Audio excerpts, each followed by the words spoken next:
Pagi itu, Kak Ngah tidak menurut getah. Telah 2 hari tugas hakikinya tidak dilaksanakan kerana dalam tempoh tersebut, hujan begitu lebat sekali. Tak apalah. Telah 3 minggu hujan tidak turun.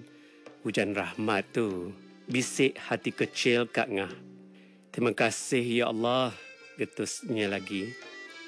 Kak Ngah memerhati titik-titik hujan yang turun dari cucur atap nipah rumahnya, lalu mengalir lesu ke parit yang telah lama tidak dibersihkan, menyusuri pohon-pohon getah di sekeliling rumahnya. Ketika itu, di tahun 1960-an, pekerjaan yang ada hanyalah menurut getah, sama ada di kebun sendiri atau di kebun orang.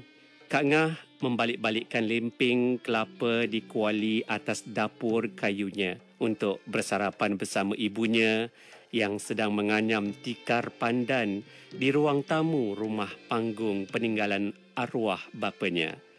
Ibunya memang telah banyak dapat tempahan tikar pandan dari penduduk tempatan. Itulah sumber rezekinya. Tiba-tiba sepupunya yang dipanggilnya dengan gelaran Kak Cik yang tinggal bersebelahan di rumahnya datang dengan membawa sepiring ubi rebus bersama sedikit sambal tumis ikan bilis. Wah, sedapnya tu. Kak Cik juga seorang penoreh getah. Kak Cik sering bertemu dengan Kak Ngah. Kebiasaannya di waktu petang, jika ada kesempatan, pagi itu Kak Cik membisikkan sesuatu ke telinga Kak Ngah, mengatakan dia telah berkenalan dengan seorang jejaka tampan ketika melawat kakaknya di bandar yang tidak jauh dari kampungnya. Jejaka tersebut telah memberikan alamatnya dan meminta Kak Cik berutus surat kepadanya. Kak Cik memang cantik orangnya, tinggi lampai, berambut ikal dan berkulit sawo matang. Gadis berusia 18 tahun itu berwajah seakan-akan seniwati Sarimah, memegang watak Sabariah di dalam filem Ibu Mertuaku. Sekali-sekala kalau mengenakan kebaya, amboi, sungguh menawan. Cantik tu, kata Haji Bakil, lakonan Udo Omar di dalam filem Nasib Labu dan Labi. Darah campuran Jawa dan Melayu, mana tak cantiknya. Kak Cik meminta Kak Ngah untuk menulisnya. Kata Kak Cik, tulisan Jawi Kak Ngah memang cantik, pujinya. Tulisan Jawi Kak Ngah memang cantik, berkelulusan darjah khas agama katakan. Selain dari tulisan yang cantik, susunan ayat dan bahasanya juga memang terbaik. Siap ada pantun slogannya sekali. Dari tulisan dan bahasa persuratannya serta pantun boleh cair bagai titisan air batu sesiapa membacanya. Dari saat terbuka, bermulalah tugas Kak Ngah sebagai penulis dan pengarang surat cinta untuk Kak Cik. Kak Ngah memang bijak mengolah kata di dalam suratnya.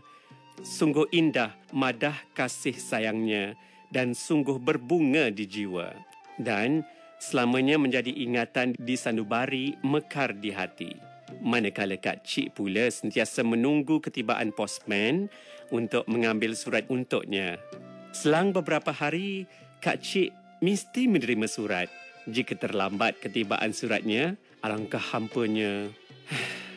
Harapannya, kalau boleh, surat tersebut dipos hari ini semalam sampai.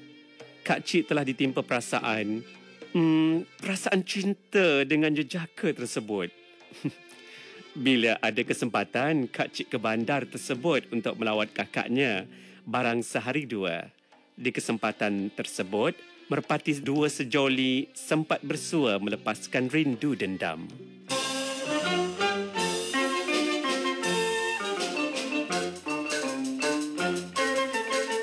Rindu hati, rindu, oh apalah obatnya. Minta renung wajahmu setiap masa. Kalau wajah terbayang di mata, ibarat kumbang dapat bunga. Cik abang yang ku rindu, cik abanglah ku tunggu setiap waktu.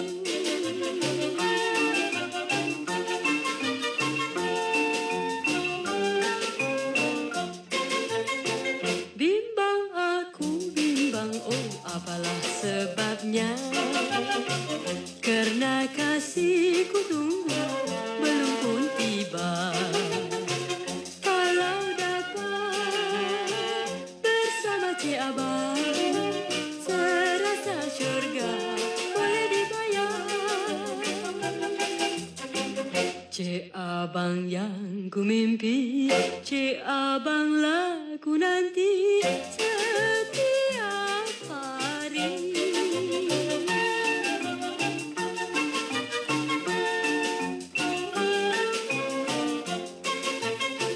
Rindu hati rindu, oh apalah obatnya? Minta renung wajahmu setiap masa. Kalau wajah terbayang di mata, ibarat kumbang dapat madu. Cik Abang yang ku rindu, Cik Abanglah ku tunggu setiap waktu.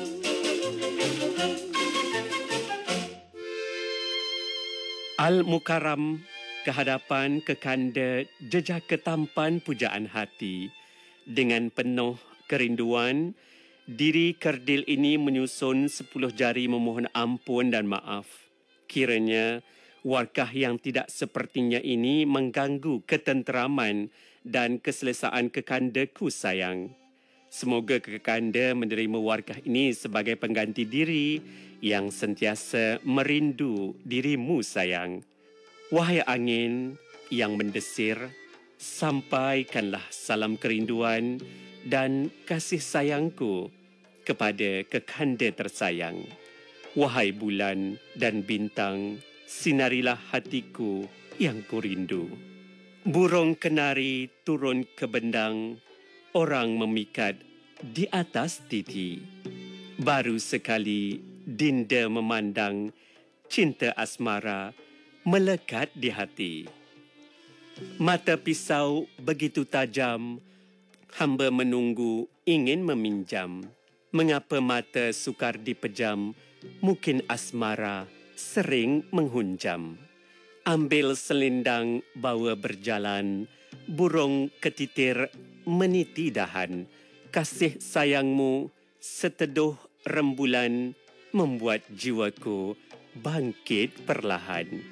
Buluh perindu, ruas berbuku, tumbuh merata, jangan dibuang. Kalau rindu, sebutlah namaku. Air mata, jangan dibuang. Sekianlah sayang, sehingga berjumpa di warkah yang mendatang. Sabutlah salam rindu dan peluk cium dari adinda yang sentiasa merinduimu. Setiap muka surat ditabur bedak wangi agar harum mewangi surat tersebut.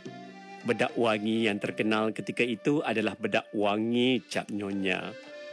Aduh, betapa syahdunya pantun karangan Kak Ngah. Memang tergoda dan tak lelap mata apabila membacanya. Sementara pula dibaca dengan penuh penghayatan ketika kedinginan malam yang sunyi.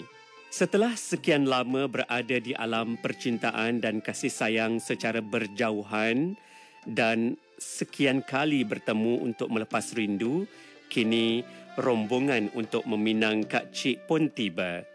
Jejak ketampan kesayangan Kak Cik tidak turut bersama. Setelah Kak Cik bertunang, Kak Ngah tidak menoreh lagi kerana telah mendapat kerja di bandar. Tinggallah Kak Cik di kampung menunggu saat bahagianya. Kini, surat-surat Kak Cik tiada sesiapa boleh menulisnya setanding Kak Ngah kerana tata bahasa dan pantun serta tulisan Kak Ngah tiada sesiapa boleh mendandinginya. Nasib baik seorang sepupu Kak Cik bersedia membantunya, walaupun tulisan dan tata bahasanya tidak setanding Kak Ngah.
Satu hari, Kak Ngah balik kampung untuk bertemu ibunya.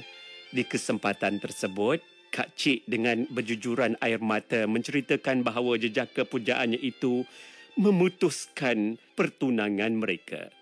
Tunangnya telah mengetahui bahawa Kak Cik tidak mengenali huruf dan ingin berkenalan dan seterusnya bertunang dengan penulis surat tersebut, iaitu Kak Ngah. Tunangannya mengatakan Kak Cik menodai cintanya dan tidak jujur serta mengatakan penulis surat cinta itulah yang menyintainya dan dicintainya bukannya Kak Cik.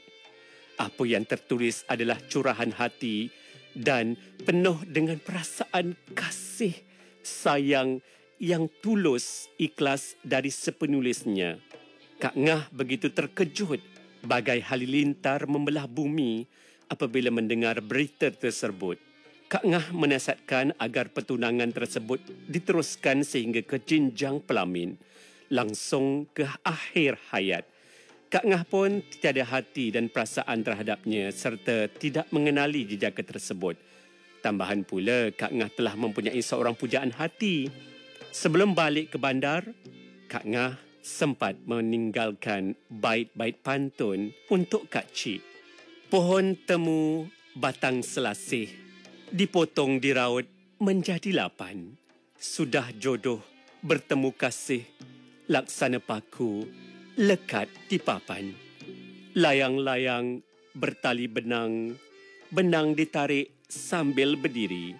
Siang malam duduk mengenang, orang dikenang menjauh diri.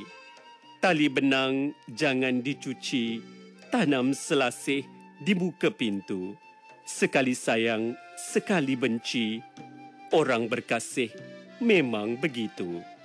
Kini telah tiba masanya Kak Cik melangsungkan perkahwinannya dengan jejaka idaman. Majlis dilangsungkan dengan begitu meriah dengan kehadiran keluarga kedua-dua pihak. Jejaka idaman tercari-cari dan sempat bertanya kepada Kak Cik, siapa dan di manakah penulis surat cintanya? Jelas Kak Cik, Kak Ngah tidak hadir kerana mempunyai urusan lain. Alhamdulillah, akhirnya mereka berdua ke jenjang pelamin setelah mengikut suaminya. Sehingga kini Kak Ngah tidak pernah bersua dengan Kak Cik kerana tiada sesiapa lagi di kampungnya.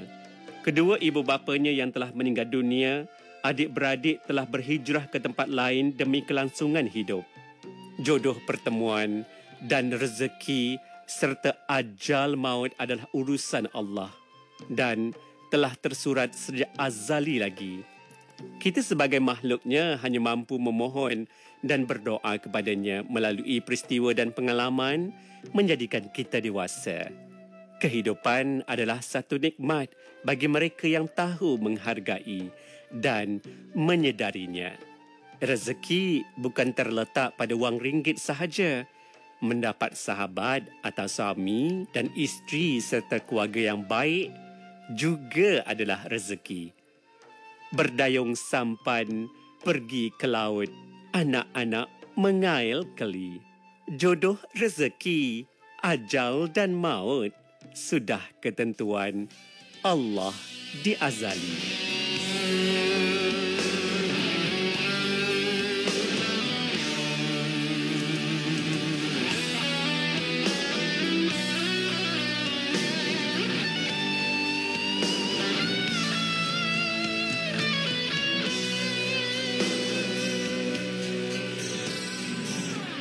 Mencolok bintang menjadi kerunsang ku tak terbayang.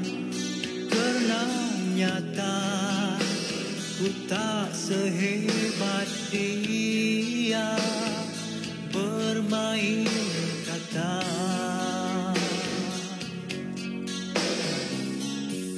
Memuntarui menjadi ranjang ku tak berdaya. Karena aku tahu imajinasiku ada batasnya. Kekasih, jangan pula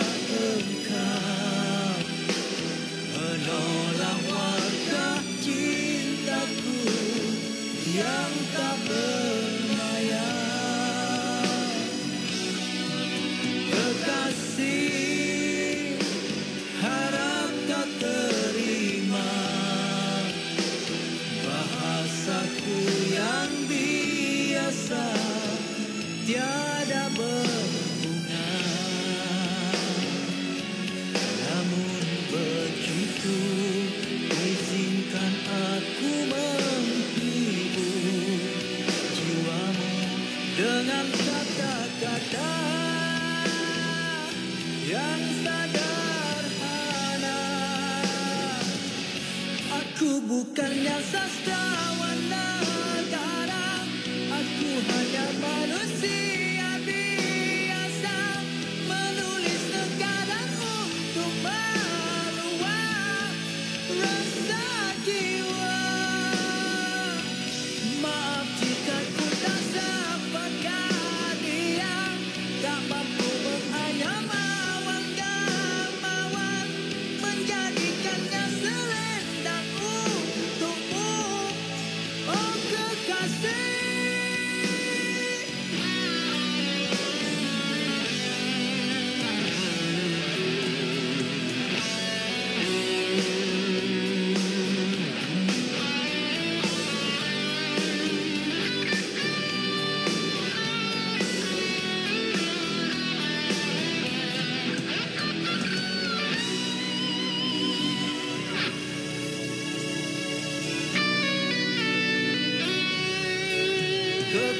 Kekasih, jangan pula engkau menolak warta cintaku yang tak berbayar. Kekasih, harap kau terima bahasaku yang biasa, tiada berguna. Namun begitu, izinkan aku menghibur jiwamu dengan kata-kata yang sederhana. Aku bukannya sastrawan